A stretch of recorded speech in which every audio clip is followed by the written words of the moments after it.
Hello and welcome to FYI, Grand Prairie's own news and information talk show. My name is Andrew.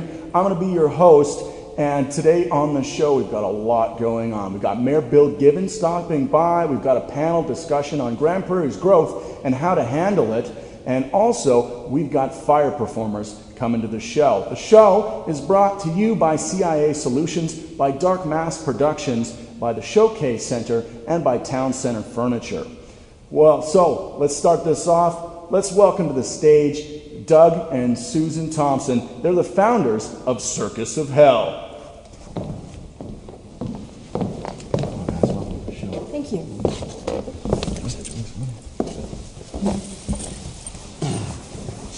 All right, guys, thank you very much for coming into the show today. So you guys are fire performers, correct? That's correct. Right. Mm-hmm. And what exactly is a fire performer? Somebody who loves to play with fire and sort of learns to do it professionally so that you get paid for it and it becomes more of a job. Yeah, well, I mean, the biggest thing is fire performing. It's the biggest thing, actually, I think, is the performance of it.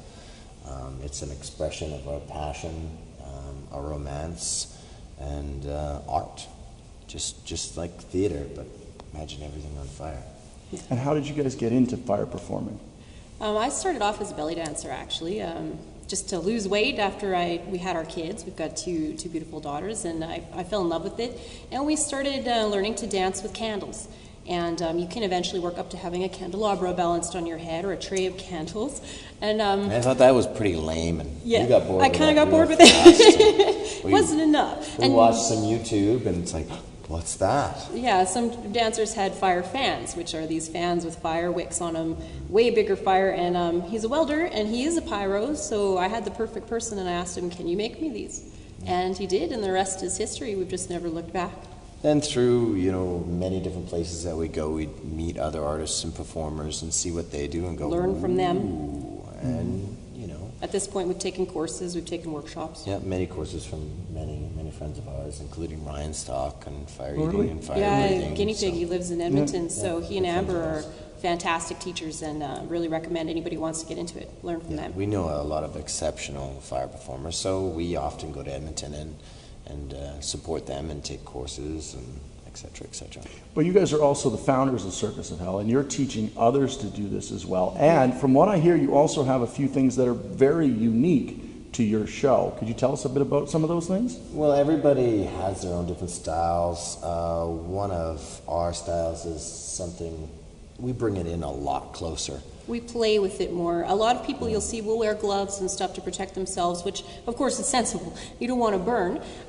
But we actually like to do a lot more transfers, so we actually have the fire on our bodies. I don't know if you can see, but I have a nice scar here from learning to do that. Yeah. It's like a 3-pronged scar. And Doug, I've coined the Devil's Prayer, where I actually come and I light both my hands on fire and spit while my hands are on fire. Doug's a fire breather, which is actually one of the most dangerous types of fire performers you can be, and very few people do it. Because the chance of breathing in, setting your face on fire. Oh yes, I've done that. Too many times. Of dying. And you live, you learn. Yeah, we put our lives and our bodies on the line every time we perform. And in this clip, you might have noticed a trick we're really proud of, which is our performer Ava, who can do fire eating, which is a good skill in itself, eats fire, and then Doug actually breathes fire off of the flame coming out of her mouth. And that's a very rare trick, and it's difficult to achieve. Not many people, usually fire breathers are alone by themselves because they're like, we need a lot of room, but I like to involve my wife and other people around, so we'll be fire performing around, la la la. Yeah, off of my head. And it's funny because the most terrifying thing is the unspent fuel. It's feeling when he spits off of, like, say, a sword on my head, I get covered, or Ava gets covered on her face in this wet stuff that you think might be on fire. So you actually have to learn as a performer not to flinch, to control your face. Lots of trust. When we first started doing that, we got pictures taken by a photographer here in Grand Prairie, and all my pictures were like, that's part of being a performer. You have to learn to perform. You are doing a performance, you never let them see you sweat. Yeah. Well, let's take a look at a bit of this performance, and then we'll talk about how you can get into it, how people get into it, and how we can see you guys perform.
Wow, guys, I gotta say, that's insane, and that's incredible what you guys do. But if someone was to come up to you right now and say, how do I get into this? What would you tell them? Practice. How do you get to Carnegie Hall? You practice. There are a lot of people, how a lot of people started spin jams, where you actually start with unlit props. So say you want to learn hoop, you want to learn fans, you want to learn, and you start with the unlit stuff, and you get together with a group of your friends and you practice. And you might look at YouTube. We don't just show anyone. It's one of the arts that we have to be very cautious on who we show. You start liabilities. You start without fire, you build up to fire, and when you're getting to the point where you're going to actually be performing it and learning it, you should learn from a professional if you can. And always do it with other people, because obviously it's a safety risk. We never perform alone, and neither should anybody learn alone. Or always we never have perform there. alone. We never perform without safeties. We never perform without proper fueling stations. We take the absolute safety every time. We've seen a lot of bad things. I've had a lot of bad injuries. It's not something that we like to support, so safety is the biggest thing every time. Safety and learning because from you pro. get burnt every single time. Yep. I could show you, and my wife could show you a scar for every show we've ever done. Or almost, yeah. Pretty much. And we're pretty good now, but when you're learning, you do burn yourself. And you could burn other people, you could burn other people's property, so just learn from the pros. And speaking of performances, if we wanted to see you guys perform, when do you think our next opportunity would be? I believe next one would quite possibly be... It'd be the President's Ball right away. And then we do private performances, we do festivals, we do... we're hoping actually to have a stage show this spring, so watch out for that. We're hoping to do a short tour where we have a show in Peace River, Grand Prairie, and up north in High Level, possibly also BC. At this point, we perform all over northern Alberta and northern BC, so watch our Facebook at facebook.com/Circus of Hell, and we'll always post what's coming up. And potentially our upcoming TV show. Nice. Oh, did we let a cat out of the bag? Yeah. Well, guys, thank you so much for coming by. Once again, Circus of Hell, if you guys want to see some more of that, check out their Facebook page. If you want to learn more, if you want to be a part of it, or if you want to see a performance, or maybe even book a performance, that's where you'll find them. Thank you guys so much, and we've got Mayor Bill Gibbon coming up next.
Not fitting in at those other bars? Come down to the Walking Dead Marathon on Sunday nights, where everyone is welcome, even zombies.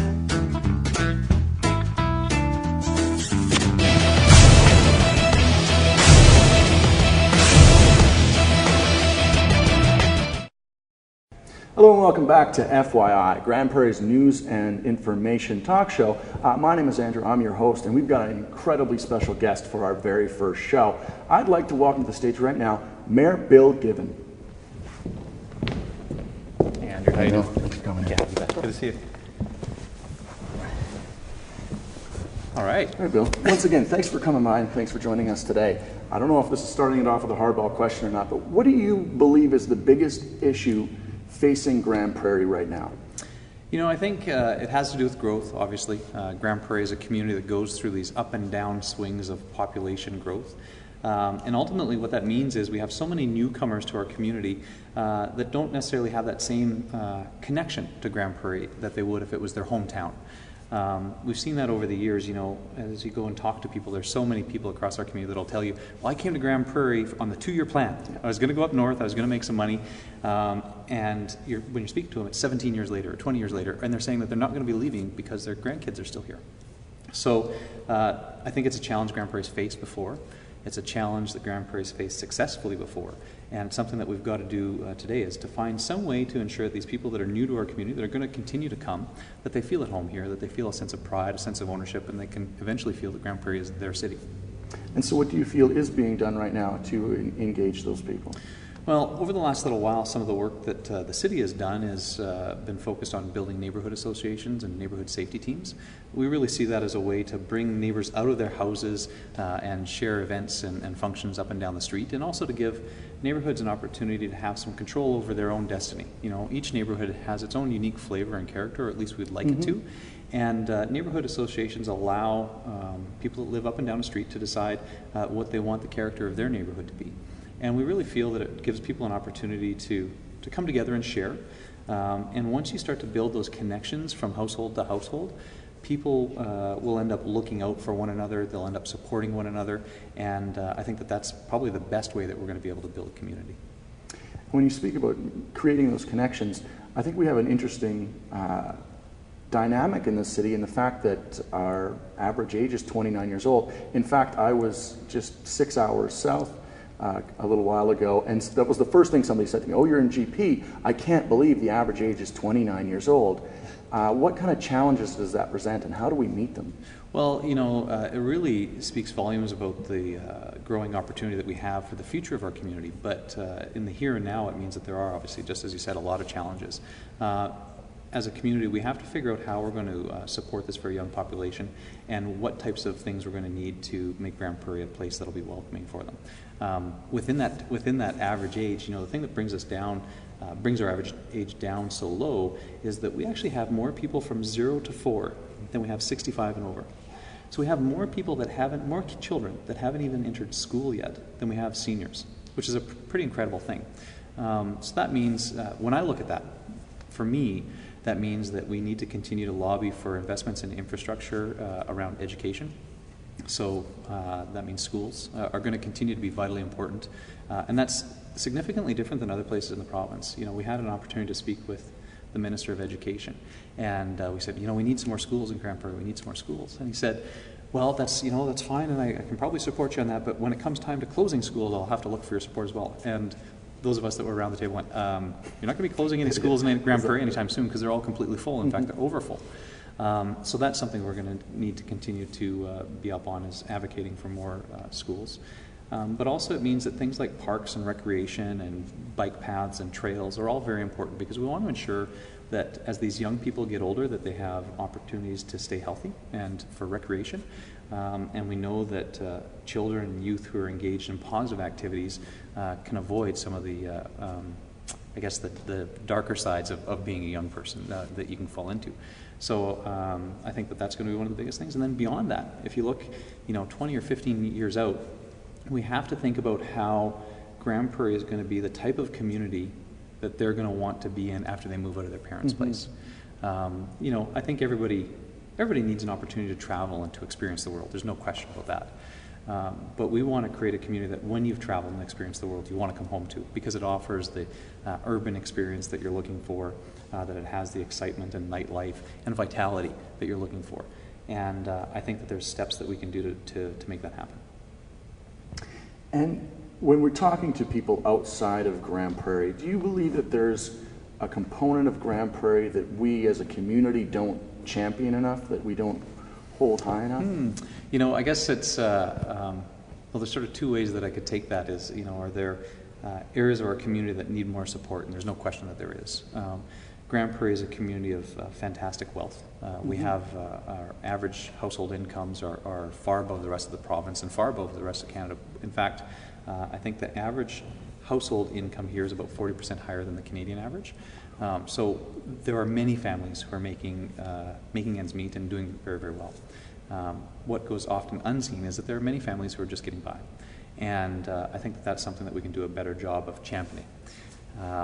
But on the other side, I think when we speak to people outside of Grand Prairie, I think the most often overlooked parts of Grand Prairie are the fantastic cultural scene that we have. Now, we have so many people engaged in arts and culture of all different types, and I think as Grand Prairie residents, we tend to underplay that or undervalue that, and I think that that's something that we could do a better job of recognizing ourselves. So if we're talking about the segment of our community that we need to help lift up so that people understand and see it, I think that that would be the families and folks that aren't on the sort of the end of the financial spectrum where they're seeing that great success, and we need to make sure that people know that. But then as Grand Prairie residents, we need to understand that we also have a fantastic range of arts and culture in the community that we should be doing more to value. And that is actually something that we're going to talk a lot in the panel that we've got coming up. I think a great example of that was the Alberta Bound and Determined concert that we had. And it came together in just a few weeks, included so many, a variety of artists from so many different genres, and they were all local. It was all well done. The amount that we raised out of that was incredible as well, more than you would expect out of an event of its size. And one thing that was also great about that was that our business community came out and supported it as well. There was booths from so many businesses that in such a short period of time had to pull staff together to do that. How does the business community also help to engage this extra people that are just coming in, these community members that we're working to turn into actual citizens and residents? Yeah. Well, and that's a fantastic question, because there are so many businesses that are involved in community events. And that's one thing actually that I take a lot of pride in as mayor and on city council. We go to the different functions and events, and there are businesses whose names you see regularly, time and time again. They're the major sponsor of anything. And if I could single one out, I don't know if that's appropriate or not, but Canadian Tire does a fantastic job. You see them as a major title sponsor of so many things in the community. And they're just one of the companies that first comes to mind. There's many others. So they're really creating a foundation and providing that vital support that allows organizers of events to put them on, and then that's the things that bring community together. But beyond that, we also have a lot of employers that support their employees in getting involved. And I think we can't underestimate the impact that that has in the community as well. Well, our United Way reaching just over $1 million last year, and a lot of that through employees signing up for the the employee deduction program. Yeah. And it's great to see. There's so many employers that are willing to go out. And you see, it's the business owner, it's the business manager, and they're going there in front of their employees, providing an opportunity for United Way to come and tell the United Way story. And I think you would find that the majority of those people that are sort of bringing this message to their employees are probably some of the first that are contributing as well. And so not only are they setting an example out in front of the crowd, they're also setting it behind the scenes and leading the way themselves. And a lot of those business owners also have young families. Yeah. And they're looking to build a community for their family as well. And as we spoke to, like, they are an example of exactly what we're looking to. Well, and that's the thing. When you have a community, as you said before, with such a young population, you find that just about everybody's in the same boat. As a mayor, I end up, some nights I don't get a full sleep because I've got a 6-month-old son that decides that he's going to change his sleep pattern. And for quite a while, I was actually self-conscious about that, until I started to look around and I remembered, Grand Prairie is a young community. These people that I'm interacting with, there's so many of them that are experiencing the same thing that there's no need to be embarrassed. And I think that's one thing that I really enjoy about our community, is that everybody's on the same level, everybody's experiencing very similar things, and that's a real joy to be able to share that with people. Absolutely. Well, thank you very much for your time, Bill. Thanks for coming in and speaking with us. We're going to continue a panel discussion where we're going to talk about exactly that, the separation between the community that sits in Grand Prairie and the extra community that sits on top of that in just a few minutes. But once again, Bill, thanks so much, Andrew. Thanks for your time. Thanks a lot. What opportunities does Withers offer me? We offer a fast-paced work environment.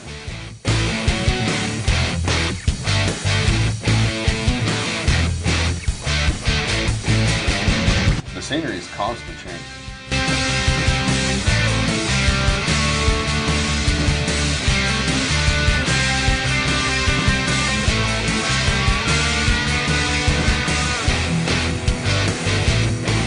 We're also heavily invested in the community.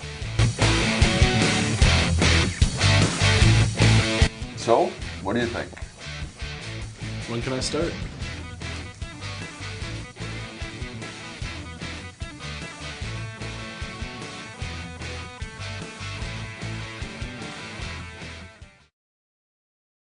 That's your homework. Have a great weekend, everyone.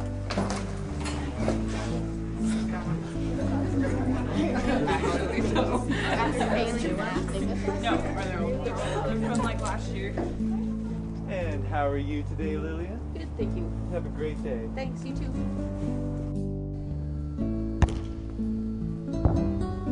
Okay, guys, change starts here. Break! Break!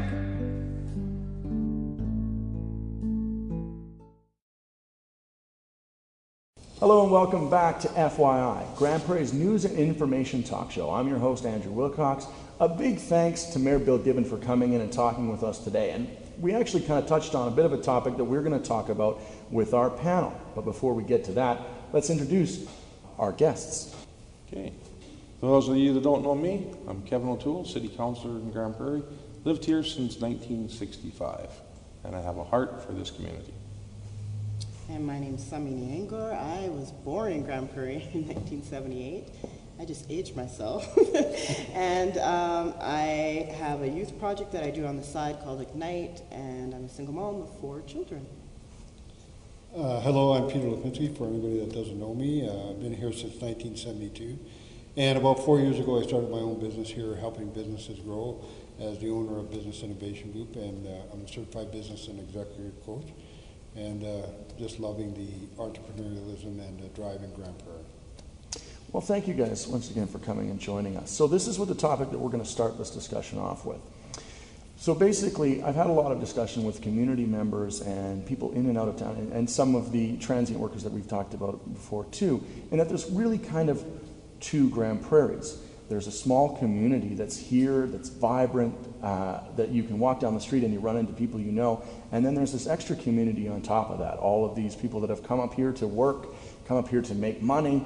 Some have only been here for a short time. Some have stayed a lot longer than they thought they were going to. Would you agree with that statement that there's 2 kind of communities to Grand Prairie? And if so, how do we work with that? Kevin? Well, I do tend to agree with you that there is a segment of this community that moved here with a 2-year plan. They were just going to make enough money because we're oil-rich Alberta, and then they were going to move back, whether it's east or out west, and they fell in love with the community. You know, you can enjoy the outdoors. We've got sporting facilities. We've got the outdoors for fishing, and those of you that like to hunt or boating, there's that ability, and there's such a variety of work that's available here.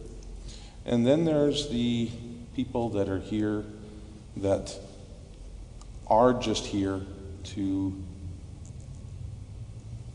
how would you put it? I guess to get their job done. Maybe it's career-based. They're in the oil patch where the company that they work for has them here for 2 weeks in and a week out, and they can fly them in and out of Grand Prairie.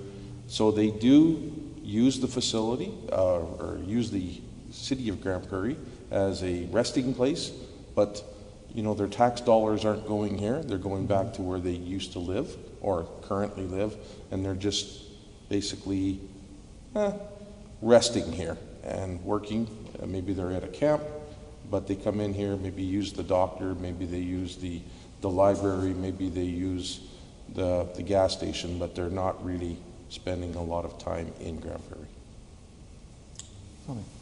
I tend to agree with that statement that there is a transient population here. And what can we do to engage the population that comes through is, I think we talk a lot about our municipality or our council doing a lot of things, but I think some of those issues and challenges that we face can be dealt with on a community level. It comes from community people standing up and recognizing what are some of the gaps in this community. So whether it is hosting events, whether it's being doing more cultural events to engage. We have over 100 different cultures represented in Grand Prairie, but yet we don't see any of the festivities for that. So that has to be dealt with on a community level. There's businesses and amazing people and different nonprofit groups that can come together that can do those kinds of things. So I think those are the things that we have to start looking at on that level to enhance the culture and the love and the opportunities in Grand Prairie, because anything is possible here. It's such a beautiful, wonderful, entrepreneurial city, and it just takes a few people to stand up and be able to do that and bring people together. Peter?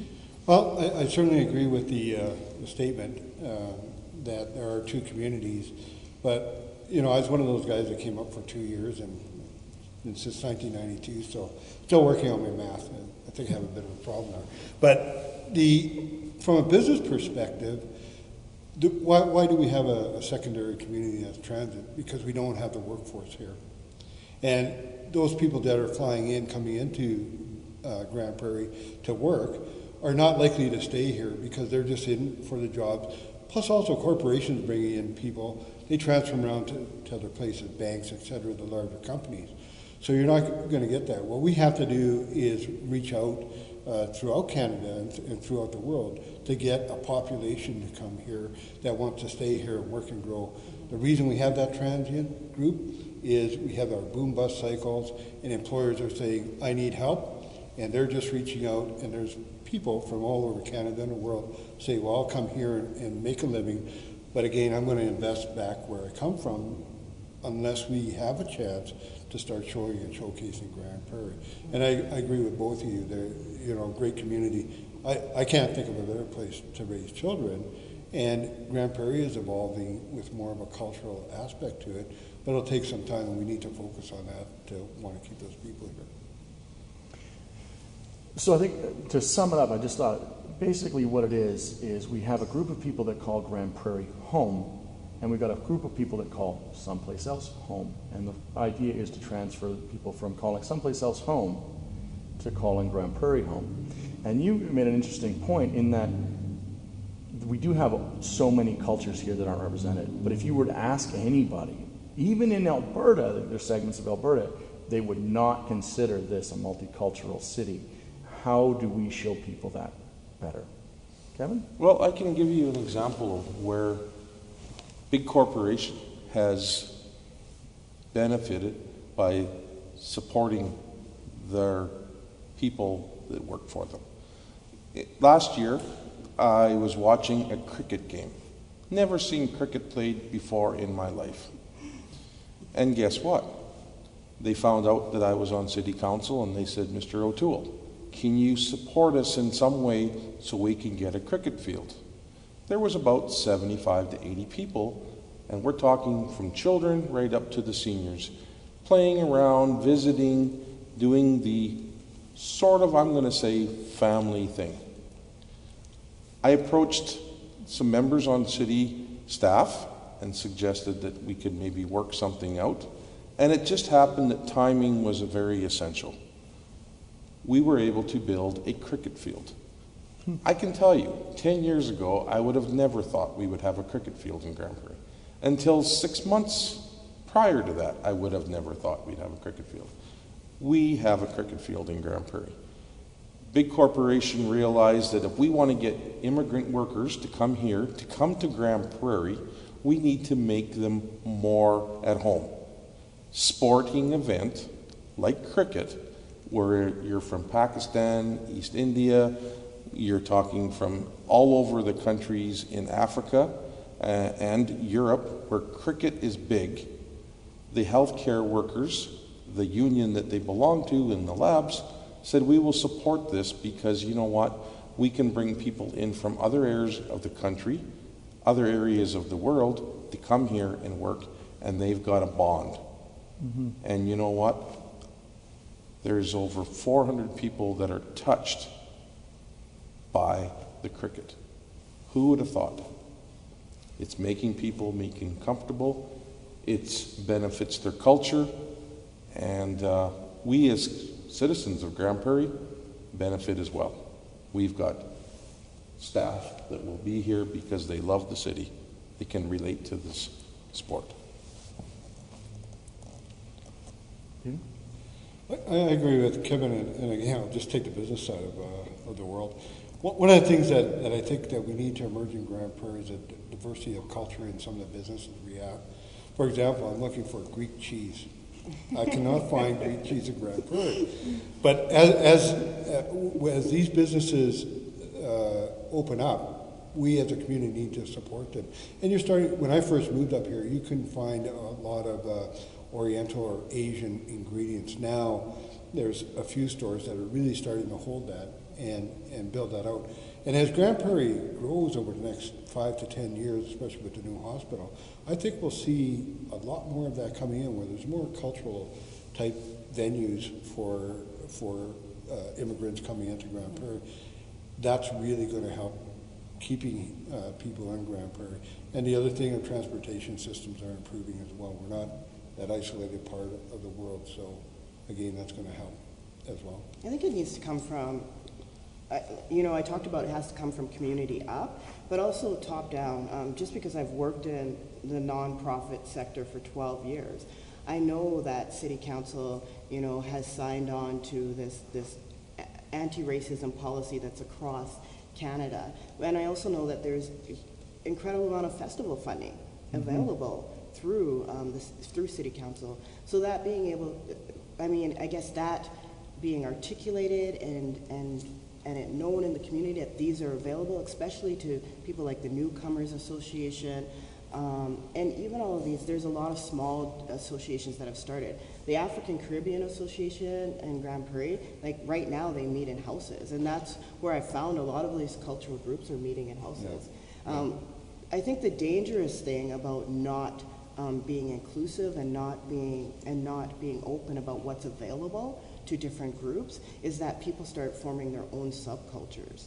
And so we see that with the youth. We have youth that are going outside of our community or meeting in O'Brien and having these parties. And we don't even know what's going on with these kids. And there's a lot of dangerous things that we don't even want to face that's going on with the kids. And we see that happening in the cultural groups. I remember working for the Youth Emergency Shelter, and I had stopped at the Young Offender Center to talk to a kid who was 16. They had immigrated here when he was in grade 3. He was in grade 3 in Africa. And they transitioned him into grade 5 in Canada. So here he was at 15, really great at selling drugs. Awesome, spectacular, great talent in that area, but couldn't read. So somehow we missed that. But all of these really important cultural groups that need to be formed and need to have the support of being formed would have picked those things up if we had that in Grand Prairie. But that all starts by having festivals that celebrate people. Bringing people together, showcasing food, showcasing fashion, showcasing dance, that's where it all starts. And that needs to come from top down and saying, articulating what's available. So the Streets Festival could be a multicultural event as well. And I agree with that. I think that when a culture meets in homes, because we don't see the restaurants out there. We don't see their culture's influence on parade, or I haven't anyway. Not that I've gone to parade for a while since my kids grew up, but it's how do we get them to come out of those houses and into the mainstream, right? And do they think we're so just let the cat out of the bag, so redneck that there's a fear? I'm not sure, but what we have to do is really embrace that and create that opportunity for them to come out into the mainstream public and showcase what they have. And I know most people, I've traveled the world, I love seeing what other cultures have, and we've got to bring that out more in Grand Prairie. That makes us more inviting to all those cultural segments. One of the things that we just finished shooting Ignite, or a few of my youth just finished shooting a TV show with Eastlink. And so one of the things the kids had said on there was just that they wanted to see more for youth in this community. And there is a ton of things going on for youth. There's a lot of sports. There is a lot of different programs through the nonprofit organizations. There is a ton of different societies and little organizations that do great things for youth. But they want to see things that are more inclusive to them. What they felt is that the adults were scared to do it for them. So to throw parties, things that they're interested in, so pop culture. You know, if they want to see Big Brother, is it Big Brother? I don't even watch TV, and I'm in reality show, Big Brother, yeah. Reality shows. Don't be asking me, girl. How am I heading up Ignite? No, just because I love youth. That's the only reason. I don't watch TV though. But if some of the bars bring in some of these reality stars, why not think about youth and have an event with these reality stars with youth? That if some of the clubs are closed Sunday night, and they bring in some of these celebrities, why not have a meet and greet and then fake mocktail night and a dance for youth? And these are the things that youth have been talking about over and over and over. Sorry, but go ahead. I could tell you exactly why they don't bring that in. Yeah, go ahead. Because they don't drink. The kids don't spend the money. Yeah. So, from a business perspective, from a business perspective, it would take, as a community, this is a sponsorship opportunity for these events to support these kids. I know when I grew up here, I wanted to hightail it out of here as soon as I turned 18, because I felt like that. I know, and I'm still here. Though. I have 4 children now, so now I'm back, and it helps that my parents were the only ones in Canada, so I stayed here because this is where we made our home. Everybody else is in Africa and the Caribbean, so once I had children, this was the place that I came back to. But yeah, these are opportunities that we have as a community. Just like Bill just finished talking about, Canadian Tire does a lot of sponsorship for these special events. But just thinking about it in a more diverse way. But people in the community need to come up and, I guess, provide that opportunity for these diverse events so that there's businesses here that will step up and support them. And as you also said too, the city has ways of supporting cultural events, and the province through things like Travel Alberta, and all levels of government have ways of supporting community events if they have a positive effect on the community and help youth. So that, I think, maybe is part of the solution, is to make sure that the 3 levels essentially that we have sitting in front of us right now are communicating and working together to find that solution. So to wrap everything up into one thing, how do we encourage that communication so that we are reaching these transient workers to turn it to home? I didn't catch the question. Sorry, how do we encourage communication between business, community, and city government so that we are creating these opportunities? I think, it's interesting. I think a show like this will foster it, because I think there is not a lot of communication between community, business, and government in Grand Prairie. I don't think we communicate as well as we could. There could be certainly that we can always improve our communication. But for one, a show like this, just bringing it out on a table and getting business owners thinking about, well, you know what, there is a way I can add back to the community. Yes, I run a bar. I mean, that's a beautiful idea to have Sunday night, if it's a slow night. Will some bars start stepping up? Canadian Tire does a wonderful job of that, engaging youth and looking after youth. But again, there are other things. Within our organization, one of my partners, she works with Junior Achievement. Right, we're quite a bit about kids and bringing them and engaging them as well. But I think it's engaging the 3 together. But I don't think it's well communicated. Everybody's just kind of doing their own thing or siloed. So. Do you agree with that statement? Yeah, I agree completely. Kevin? So I'm just going to run a couple things past you. Just last week, I went to the Mighty Peace Day that was held in Grand Prairie. It was 4 girls that took it upon themselves. They went to We Day held in Vancouver last year. And I got to tell you, the business community come on board huge. In 8 months, these 4 girls and their parents put on one of the biggest things that, as an adult, as a counselor, somebody involved in the city, I thought was fantastic. 3,600 kids that were picked by teachers and educators and school boards to attend a day where they were celebrated as being highlighted in their schools. We had 4 school boards, Peace Wapiti, the separate school board, we had the public school board, and we had the French school board. They all participated, 3,600 children from grade 8 up, and there was speakers from all over Canada and the United States coming up here to inspire the youth. As a counselor, I felt really good. When I become a counselor, there's a lot of things that I didn't think that the city actually supported. I didn't know about agencies and stuff like this. I had my eyes open. That first 6 months, like, wow, we really do this? I've been always thinking this would be a great thing, and we're doing it. For instance, we have a youth council. It's one of the greatest things that I've seen. These young children, we sit down with them once or twice a year, and we say, what's bothering you? And these children will tell you, well, we need more buses. Time's got to be a lot less because their schedule is wrong. You know, I catch on the bus and it's the wrong time. I sit there too long. I got to get up early and there's no reason.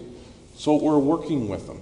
And they have no reason to tell you any lies. They're telling you how it is. And clean up your act. You want to make us happy? This is what you're going to do. You wanted to know? They said that the sidewalks are terrible and we can't skateboard. You know what we did? Mayor Given and council said, we're going to spend a lot of money and make this town a little bit more walkable. We've finished off roads, and I got to tell you, the people of Grand Prairie talked, but the council of the kids, you hear from their heart. And it makes sense. When we engage the youth in the development of the skateboard park at the East Link Center, you know who designed that? It was the kids. There was a presenter that presented some options, but it was the youth of the city that designed that. As a counselor, I was inspired. And I think we're doing the right things. We just maybe aren't seeing it as much as we'd like to see it. So I think we're there, but we need to just improve on it a little bit. So, absolutely. I think bringing up Mighty Peace Day is an incredible example of those levels working together, of what you can do as an individual community member to create something that's incredible. Another example, I used Alberta Bound and Determined concert is another one where city government, businesses, and the community came together. Mighty Peace Day, I was out there as well. Keith from the KEG, a huge component of that. His daughter was one of the people involved. That I think is a great example, and I think that as we are growing so fast, what we say we may be missing, and it's truthful that we are, is just at the speed, is keeping pace with the speed in which it is and keeping the kids engaged. So I think when we wrap the conversation up that we're having, I think we are definitely on the road to where we need to be. There's improvements that we can bring to it, but as a community, as true community members, I think the best thing we can do is tell people that it's possible to do great things in Grand Prairie. You just have to speak to everybody and you can bring them all together. Would that be correct? Yep, that's awesome. Absolutely. Be remarkable. Yeah. Yes.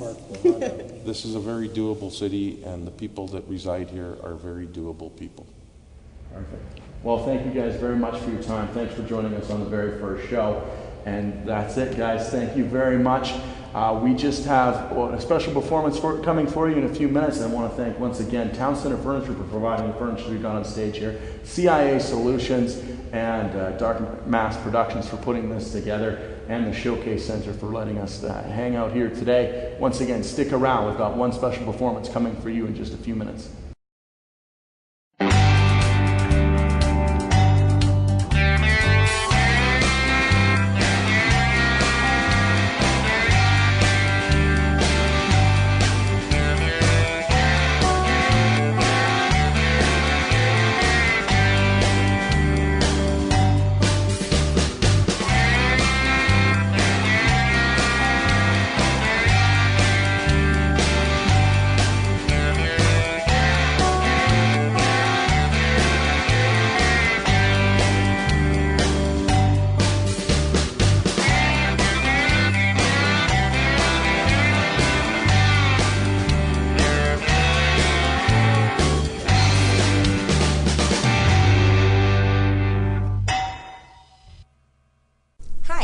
I'm Leanne.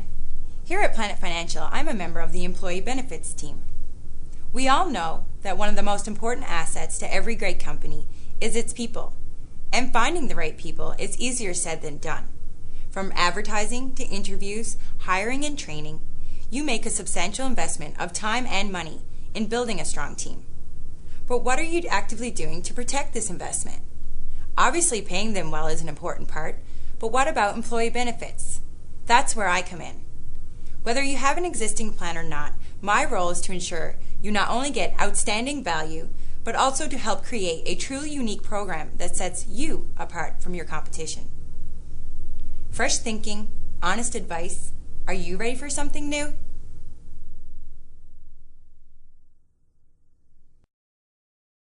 All right, guys, that's our show. Thank you very much for joining us for the very first episode of FYI, Grand Prairie's news and information talk show. My name is Andrew Wilcox. Big thanks to C.I.A. Solutions and Dark Mass Productions. As a special treat, just to wrap it all up, we've got Anna and Amanda from Hip Flick Hoops right behind me. Going to do a little show for you. Check them out on Facebook. Thanks again, guys.